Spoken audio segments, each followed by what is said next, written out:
Good morning. If you have decided to study to become a professional hypnotherapist, it is necessary that you know your predecessors, the history of hypnosis. Let's see a chronological index of events and authors over time.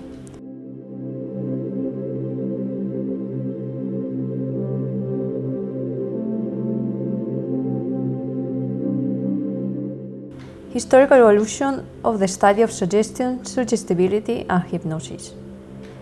Hypnosis in antiquity. Hypnotic strategies in tribal cultures. Traces of hypnosis in the great cultures of antiquity, the temples of sleep. Suggestion and persuasion in classical Greece. Animal magnetism.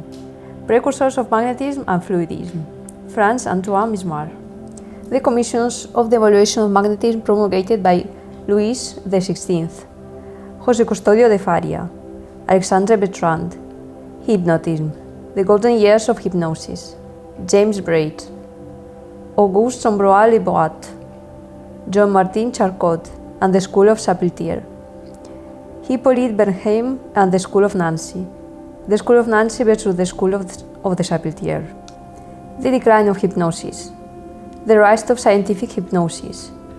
Hypnotism in Spain. Conclusions. Historical evolution of the study of suggestion, suggestibility, and hypnosis. The historical evolution that we will develop in this video will focus especially on the following aspects. We will try to interrelate, whenever possible, the terms suggestion, suggestibility, and hypnosis. We will focus mainly on those figures in history who, in our opinion, have contributed ideas, models, or theories of some relevance on the nature of hypnosis and suggestion. Few therapists in the history of medicine have simultaneously enjoyed such wide renown and such extensive condemnation as hypnosis. Thus, the decade of 1775 marks the appearance on the scene of animal magnetism, or mesmerism, promulgated by Franz Antoine Mismar. The decade of 1880 is considered by historians to be the golden age of what was called hypnotism.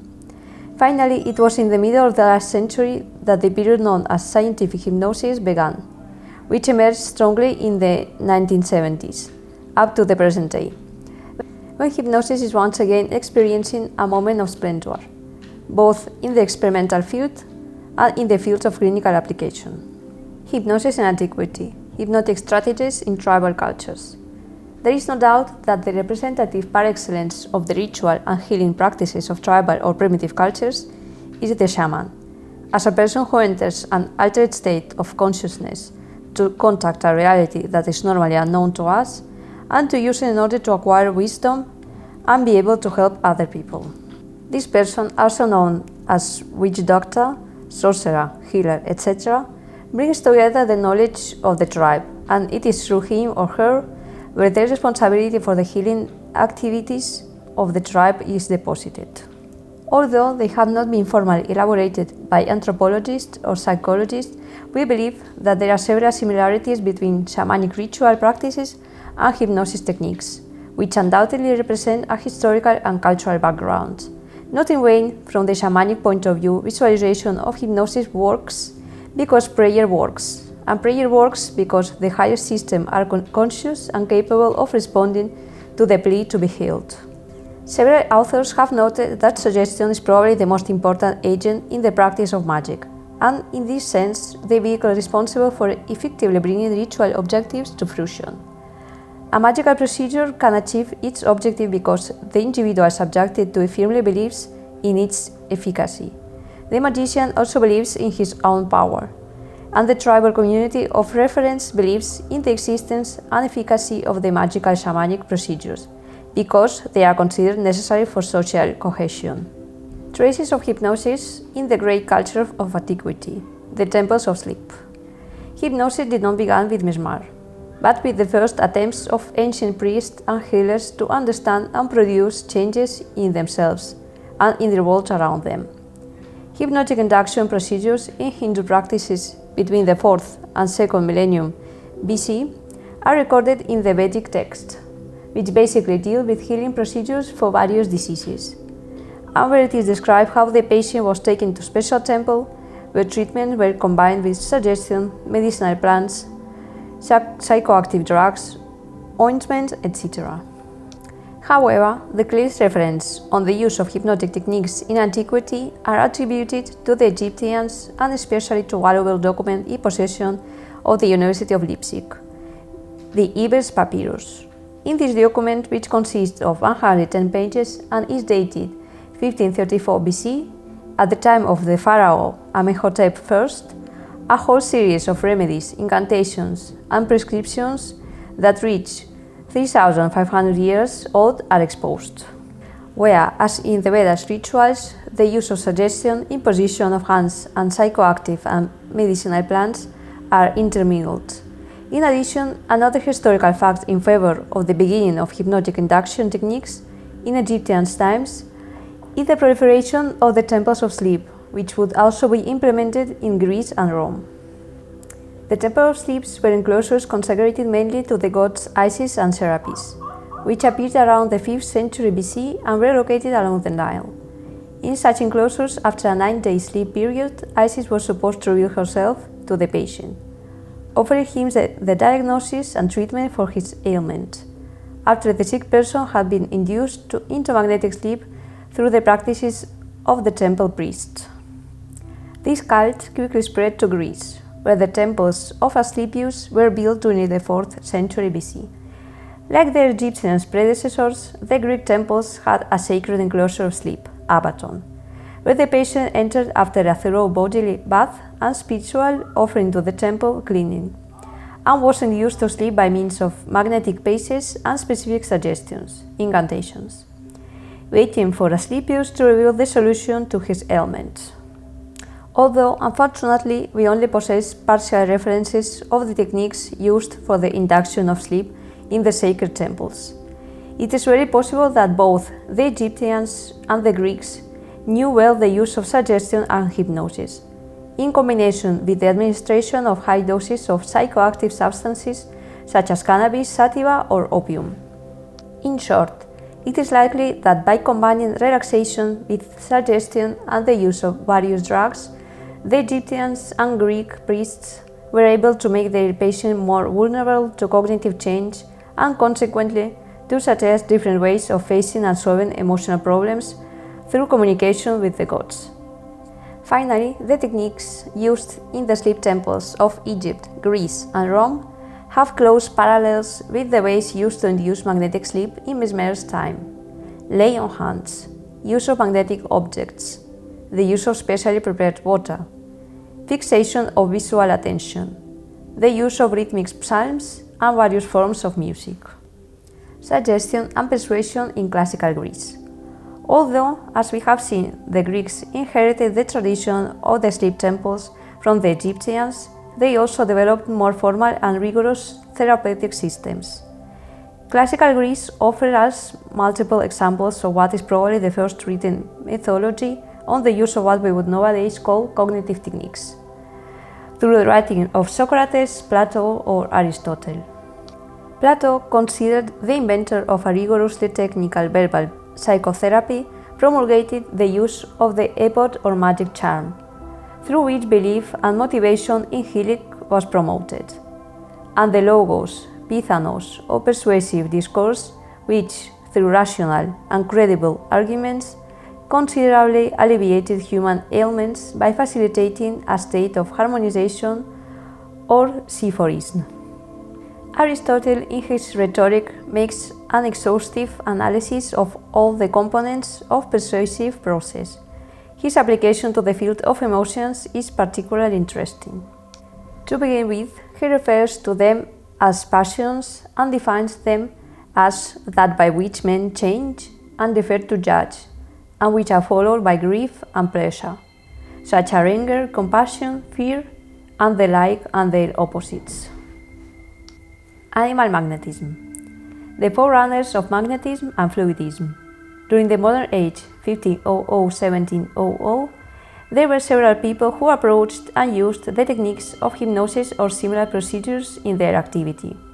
One of the clearest examples was Philippus Theophrastus, better known as Paracelsus, 1493–1541. One of the clearest examples was Philippus Theophrastus, better known as Paracelsus, 1493–1541. This Renaissance physician, philosopher and Kabbalist was one of the first to lay the theoretical foundations of what the Mesmerists would later propose in the 18th century. On the one hand, he proposed the existence of a universal vital force of magnetic character that permeates all things and which he called Hercules of Hercules. Moreover, by virtue of this vital force, according to Paracelsus, all human beings possess a certain magnetic power, as well as a certain power of attraction. This power, which is a manifestation of the Hercules, can be observed in the form of luminescence around the person. Thus, just as magnetic attracts iron objects, human magnetism attracts the vital force. Therefore, by means of appropriate procedures using magnets among other objects, it is possible to manage the unbalanced vital force of sick people and thus to restore them from their ailments. At this point, it seems inevitable to think of the extraordinary similarity between the approaches presented by Paracelsus and those that approximately 200 years later would lead Franz and Mesmer to claim the title of Father of Magnetism. There is an expert from Paracelsus writing that is particularly revealing. Man is what he thinks. If he thinks of fire, he is fire. If he thinks of war, then he provokes wars. Everything depends simply on this whole imagination becoming a great radiant sun. In short, the 16th and 17th century were a breeding ground of invaluable ideas for the crystallization in the following years, in the figures of the Austrian Franz Anton Mesmer, of the phenomenon of animal magnetism or mesmerism. Franz Anton Mesmer, 1734–1815. Thus, the fundamental conception underlying the magnetic or mesmeric treatment is that all celestial bodies have a reciprocal tendency of attraction, which is in proportion to their mass and their distance. This action is exerted more directly between the points of their surface that face each other. There is, therefore, a constant law in nature, which is that of the mutual influence of all bodies, which is exerted on all their constituent parts and on their properties. This reciprocal influence and the relation between all bodies from what is called magnetism. This reciprocal influence, also called universal fruit, is what determines the functioning of animate and inanimate organisms. With respect to man, his health or disease depends on whether this fluid is balanced or not. In concrete terms, there is only one disease and only one remedy. The perfect harmony of organs and functions constitutes health. Disease is the disturbance of this harmony. The cure consists then in re-establishing the broken harmony. The general remedy is the application of magnetism by the means indicated. But, judging from Mesmer's writings, magnetism represents not only a method of healing, but a temporary condition of the individual sins. A body in a harmonious situation is insensible to magnetism, since the proportion of harmony established does not vary by the application of a uniform and general action. On the contrary, a body that has lost harmony, and although ordinarily not sensitive to magnetism, is so on this occasion, because the proportion is increased by the magnetic application. Mesmer's conceptual system was founded on 4 basic principles. There is a subtle physical fluid which fills the universe and forms a medium of union between man, earth, and celestial bodies, and also between man and man. Disease originates from the unequal distribution of this fluid in the human organism. Recovery is achieved when the balance is restored. In this way, crises can be provoked in patients and diseases can be cured. The commissions on the evaluation of magnetism promulgated by Louis XVI. Animal magnetism spread rapidly among the medical class of the time, producing a real furor among the public who came from all over France to be treated by the Austrian physician. In general, animal magnetism went beyond the scientific medical barriers to become a socio-cultural phenomenon of great importance. The growing fame of Mesmer and his method led the French monarch Louis XVI to ask a commission of the most reputable scientists of the time to prepare a report on the veracity of Mesmer's postulates and the usefulness of his techniques. After several studies on mesmeric practices, two definitive reports were published in August 1784. Both reports would rule against the magnetic conception of healing. The bottom line is that the reports requested by Louis XVI raised some alternative explanation to the theory of animal magnetism. One of them is that many people turn to them as a form of entertainment, others as a last resort for their ailments. In any case, it is very likely that the expectations about the curative effects of these techniques played a major role in the result obtained later. Finally, the report is especially devoted to analyzing the therapist-patient relationship. Thus, it seems that during the sessions there was a very close interpersonal relationship, in which physical and verbal contact were preponderant, which is why the scientific and academic committee denounced these practices, arguing that they seriously affected morality. However, regardless of the moral qualification, it is evident that during the magnetic session, the operator frequently used suggestion. The operator frequently used verbal and non-verbal suggestion, which undoubtedly leads us to observe the phenomenon from another point of view. In fact, this alternative vision of magnetism not as an emanation of divine or universal forces, but as the influence of one person over another, also had its representation at the end of the 18th century. José Custodio de Faria, Ave Faria, 1756–1890. Although the conclusion of the Committee of Scientists of King Louis XVI had a notable influence on the plausibility of the mesmeric approaches, in our opinion, the most outstanding alternative vision of animal magnetism of the time was the one defended by José Custodio de Faria, the Ave Faria, 1766–1890. A contemporary of Mesmer and one of the most unknown figures in the history of hypnosis. He took the precaution of making them sleep during the sessions, touching them on the crown of the head, the frontal bone, and the base of the nose. Experience shows that a slight pressure on these parts, where the blood is extraordinarily liquid, almost always provokes a sufficient concentration for the abstraction of the senses. You may draw some interesting conclusions from his writings. Not all subjects are equally suggestible. Some subjects are especially suggestible. Faria called them epoptas. The induction process used is based on the technique of ocular fixation, plus the administration of directive instructions. Go to sleep. Hypnosis is a learning process, which can be produced either by successive approximations, or by observation of models, or by physical effects. The collaboration and understanding of the instructions by the subjects are essential elements for hypnosis to take place. Likewise, he was one of the first to grasp the importance of the placebo effect by habitually using innocuous substances that he presented to the subjects as substances that serve to favor hypnotic induction. Several authors have highlighted Faria's role, noting that he made the response to lucid dream hypnosis dependent on the degree of a person's ability to experience the phenomenon, in combination with the contextual demands of the situation as well as the individual beliefs, expectations and motivations. Probably because of this, Ave Faria can be considered as one of the first precursors of modern conception of hypnosis, due to he proposes that there are differences in hypnotic behavior in relation to suggestibility, thus anticipated the approaches of Bernheim and the School of Nancy.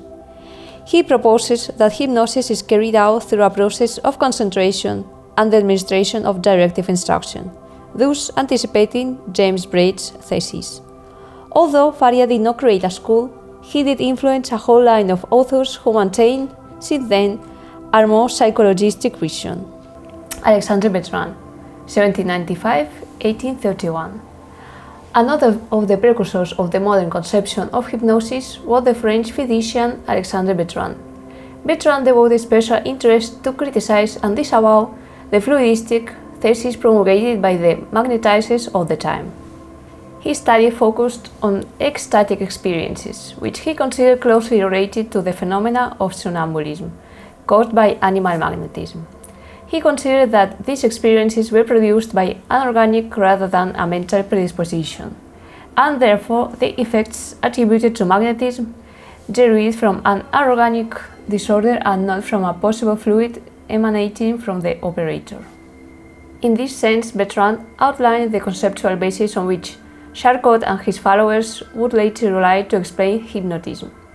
If you have doubts, add them in the comments area. On this topic and many others we will talk about in the channel and in the videos we will publish. So if you're interested, don't miss our next videos. Thank you very much.